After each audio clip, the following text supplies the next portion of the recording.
Thank you for that wonderful introduction. That sounded condescending, and no, I truly mean it. That was wonderful. Thank you. I appreciate everything you do for everybody here. So yes, our next speaker coming up here, short little bio here. He's been covering the neurotechnology field since 2001 as a writer and editor, and has interviewed many of the world's leading experts in brain science, neuroprosthetics, and neurorobotics. He is the co-author of the book Bionic Pioneers and has written hundreds of articles on the subject. The title of this talk is Melding Mind and Machine in the Age of Neurotechnology. And everyone please welcome James, I hope I'm saying this right, Cavuoto. Oh my goodness, look at that.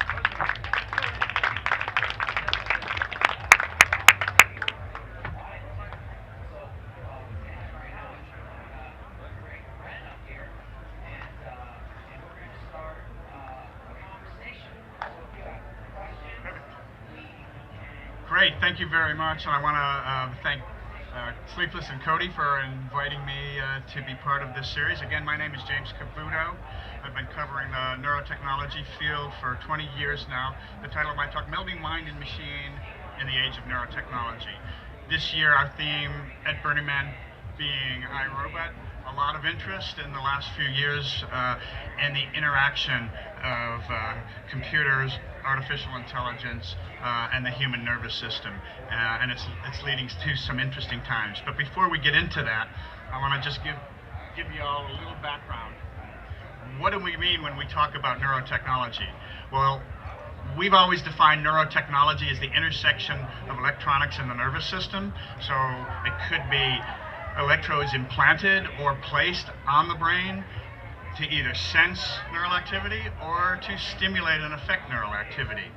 And of course, in this age of robotics, in this age of artificial intelligence, there's a lot of interest on the consumer side in performance enhancement, cognitive enhancement, memory enhancement, intelligence enhancement, and we'll be talking about that in a moment. But before we do, just to bring you a background of what's included when we talk about neurotechnology, examples are brain-computer interfaces.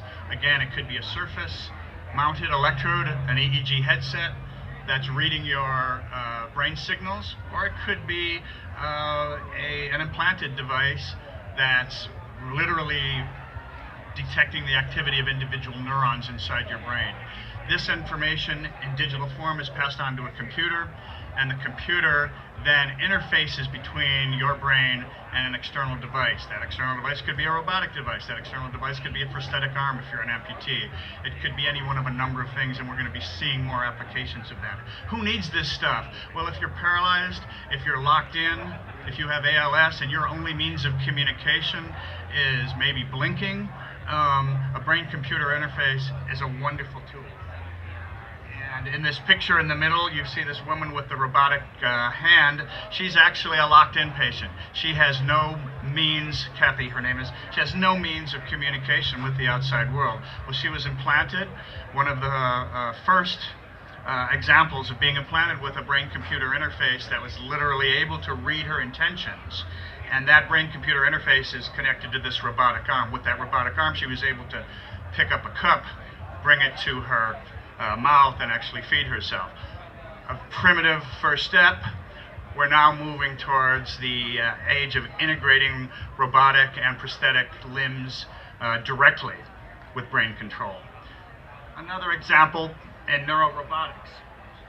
The woman you see on the right is also paralyzed. Now she has use of her hands. She's wearing a neurorobotic system. It's basically a robot that's moving her legs for her, and we're going to see more and more integration of robotic systems with neurotechnology. Neuroprosthetics is the use of electrical stimulation to restore function to someone who has a neurological disorder. For instance, someone suffering from deafness or blindness. Deafness, one of the first examples, we now have literally hundreds of thousands of deaf people who can hear again, thanks to cochlear implants. And we have an image of a cochlear implant I'll show you in a second. But this is a means of restoring hearing to deaf people by stimulating the auditory nerve on multiple channels, 7, 8, 10, 12 different channels, much the way a graphic equalizer would do if you're a stereo aficionado, separate that sound into frequency ranges, stimulate the auditory nerve, pass that information onto the brain as if it were coming from a functional hearing organ, from the cochlea. Of course it's not. How good is it? These people can carry on a conversation without the other person on the other end of the line knowing that they're speaking to a deaf person. I don't know about you, but Turing would say that's an example of a person who can hear again. Is it really hearing? Well, you know, it's a philosophical question, but I think that, from a functional standpoint it is. Now, when we talk about retinal implants, we're at a much earlier stage of the game. We're literally at a first generation. Thus far, maybe less than 100 people, blind people, have been implanted with a retinal implant. And here we're literally sticking an electrode into the eyeball, stimulating the cells that pass on to the optic nerve. The first generation of devices, very crude, 60 pixels. Now, think about what could you do with 60 pixels? Maybe not a lot, but if you're someone who hasn't been able to see anything at all, the ability to read big block letters, or to be able to sort your whites and your darks in your laundry, the ability to cross the road by looking at the white line in the crosswalk without needing a dog. Those are big steps, but make no mistake, it's a first generation.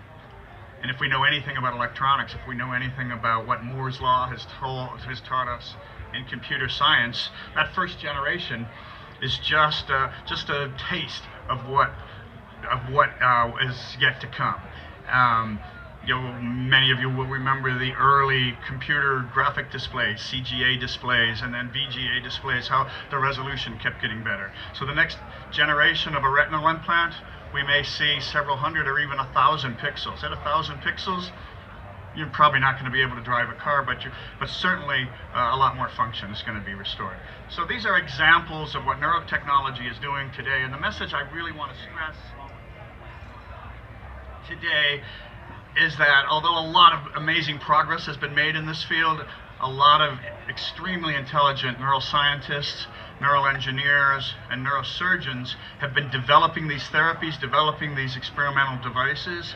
The real pioneers, in my view, and in Jennifer's view, my co-author, are the people who have volunteered themselves to be subjects in a clinical trial, literally to put their life and limb on the line, to be human guinea pigs in a trial of an experimental new therapy for a neurological device, such as a retinal implant, such as a cochlear implant. If you can look at the picture on the right, this is my co-author and good friend Jennifer French. She's a hero to me. She's functionally a quadriplegic, was paralyzed in a snowboarding accident 20 years ago, but she decided that she wasn't going to accept the fate that was given to her, that said you'll never walk again. She wasn't willing to accept that, and she sought out and looked for clinical trials that she could participate in.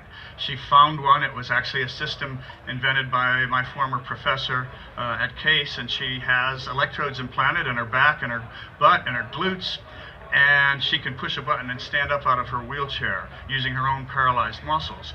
And she can activate those muscles with the aid of a walker to ambulate, to move around. She was actually able to walk down the aisle at her own wedding, which is a big milestone for her.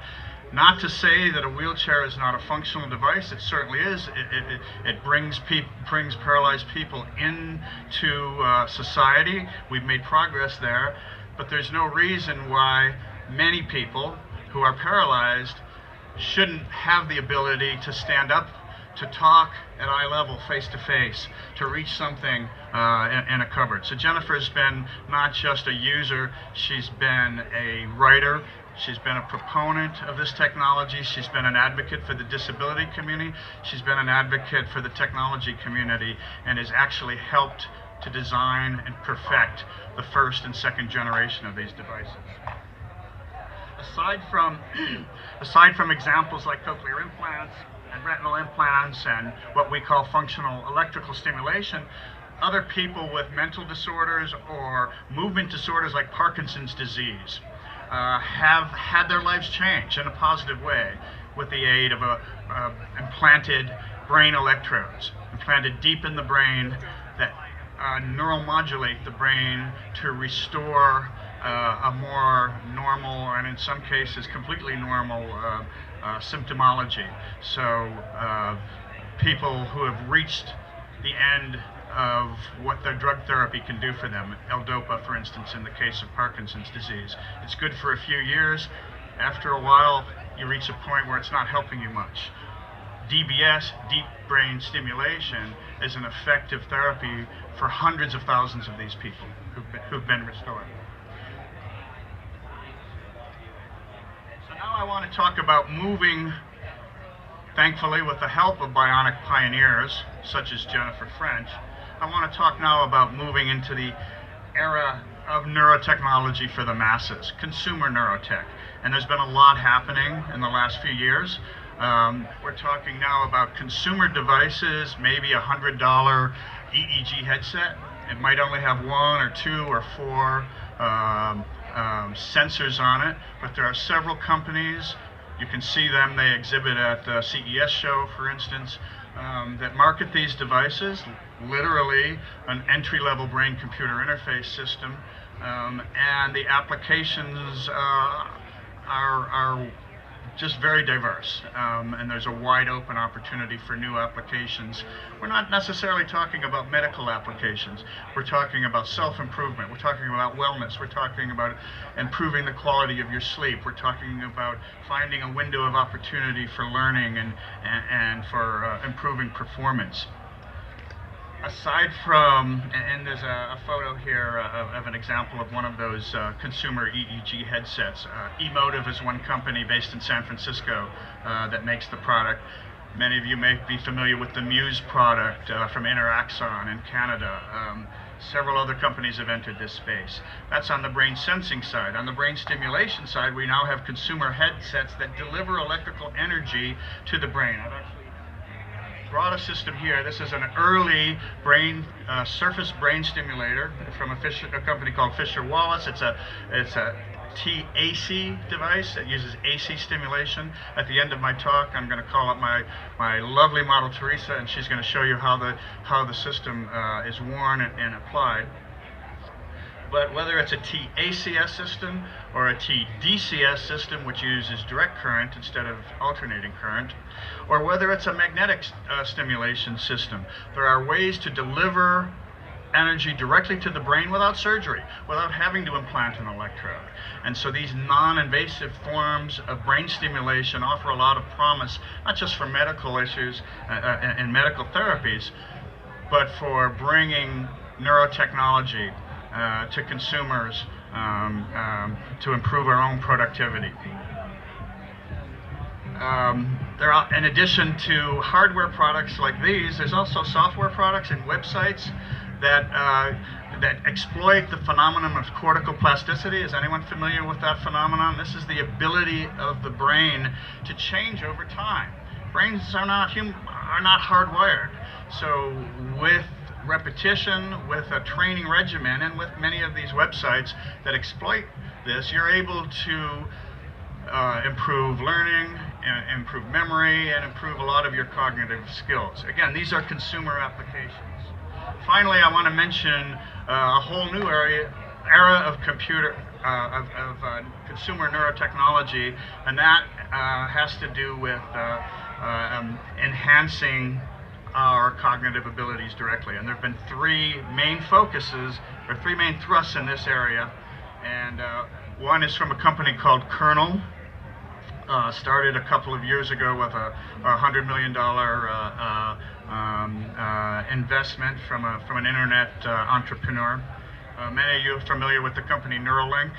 That's Elon Musk's company, and he has the goal, a stated goal, of helping to drive human intelligence.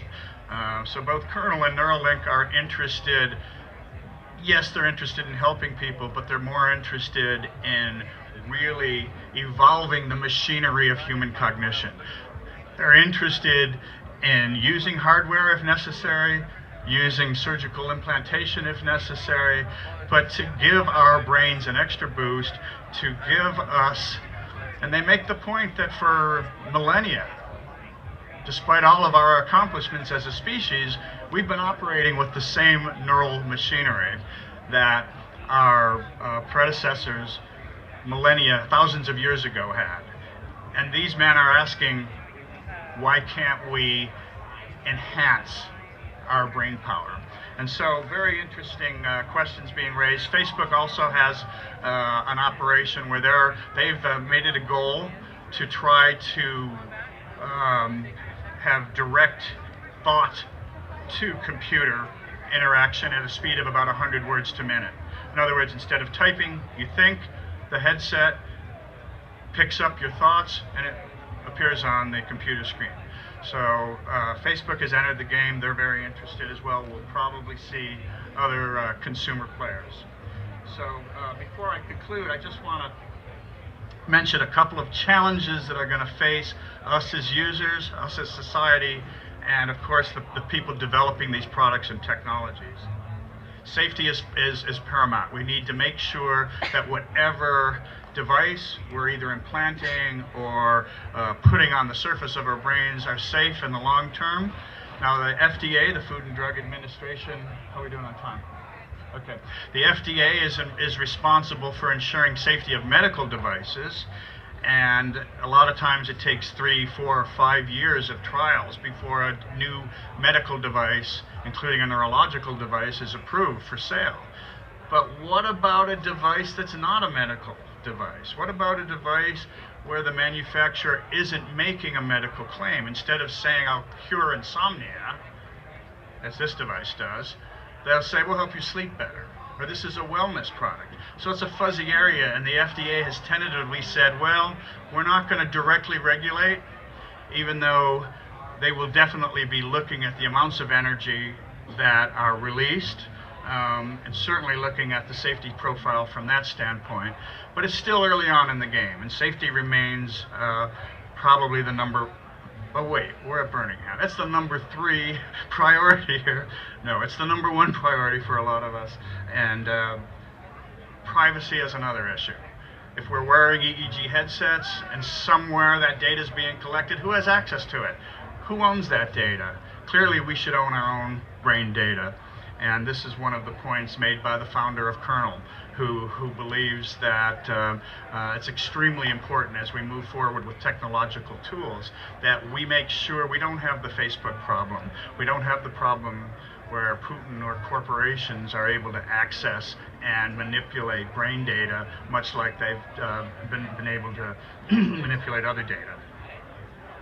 Fairness is another issue. If you have a device, one of the devices I showed on a previous slide was a TDCS system used for sports enhancement. In other words, sports teams using this as part of their training regimen to improve their success. If you're a baseball team or a Olympic skiing team, to actually have the San Francisco Giants as one of their clients. Halo Neuroscience is the company. I'm sorry to say it hasn't helped the Giants this year, but you know, we can still be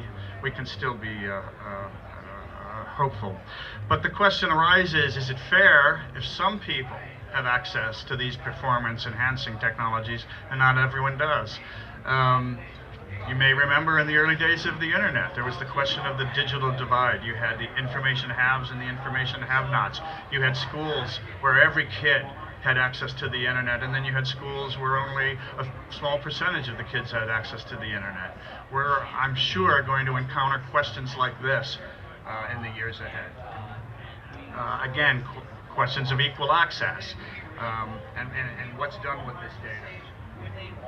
Also, the issue of informed consent. If we're using brain sensing technology to try to make an assessment of someone, maybe it's someone in a vegetative state, or maybe it's someone in a coma, and you're using brain wave data to try and make an assessment, to try and make a decision. Is that person really giving informed consent?